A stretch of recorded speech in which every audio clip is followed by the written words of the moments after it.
Oi, eu sou Carlos Henrique Abud. E eu sou a Flávia Gonçalves. E hoje a gente continua nossa conversa sobre arco de personagem.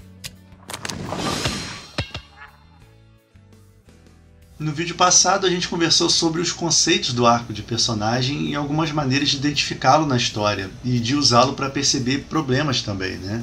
Isso, o link para esse vídeo está aqui embaixo na descrição. E hoje a gente vai focar na construção do personagem, coisas que a gente pode ter em mente na hora da criação deles, né? Que podem facilitar o desenvolvimento de um arco interessante, que vai fazer o leitor sentir vontade de continuar acompanhando sua história. Bom, para começar, é importante falar sobre o conceito de problema central do personagem, né? Sim, muitas vezes o que acontece é que alguns autores elaboram personagens perfeitos demais.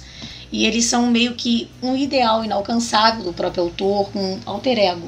Quando a gente faz as nossas oficinas de escrita criativa, né, tem a etapa de criação de personagem. E a gente coloca ali alguns conceitos e pede para cada participante elaborar o seu personagem, né? A gente diz que se eles estiverem com dificuldades, podem pensar em alguém que eles conhecem, né? Alguém que já existe, né?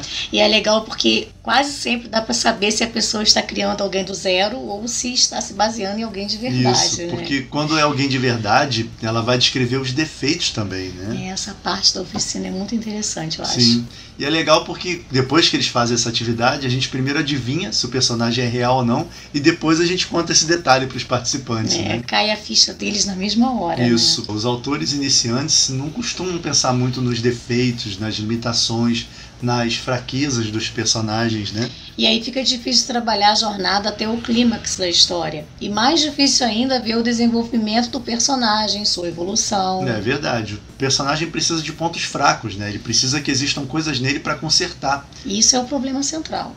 O problema central é um medo, né? Uma falha de personalidade ou de caráter, um conjunto de crenças ou convicções equivocadas. Enfim, aquilo que de forma simples a gente chama de defeitos do personagem. Além do conflito principal da história, né? Os personagens precisam ter essa necessidade de crescer, de melhorar. É isso aí, né? De maneira resumida, o arco de personagem é simplesmente sobre a luta do personagem para superar uma grande falha que ele tem. Se o personagem já começa a história sábio, cheio de habilidades, seguro de si, com um caráter assim impecável, né?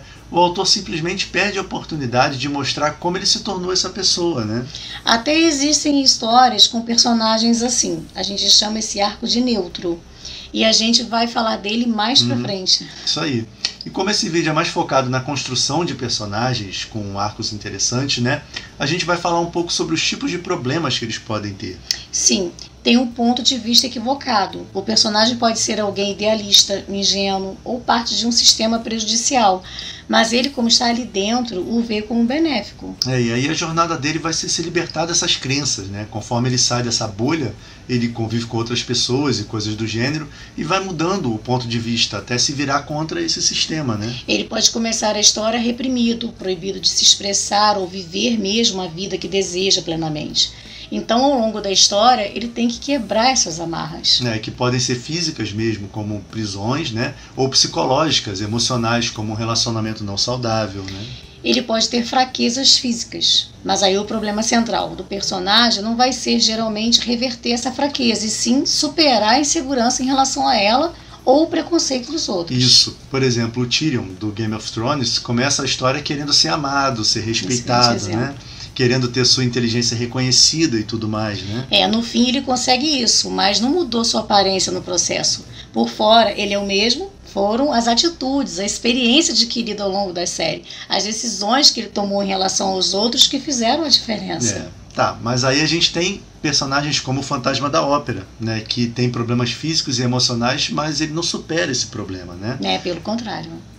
Isso é o que a gente chama de arco negativo. Tem o arco positivo, o negativo e o neutro, que a gente já mencionou aqui. E é sobre isso, arco positivo, negativo e neutro, que a gente vai falar no vídeo que vem, né? Enquanto isso, se você gosta de escrever, não deixe de conferir a nossa série de exercícios de escrita criativa, Planos em Prática. E se você gosta de world building, de construção de mundos, tem também a nossa nova série Universo Planos e Fugas. Era isso para o vídeo de hoje. Abraços e até a próxima.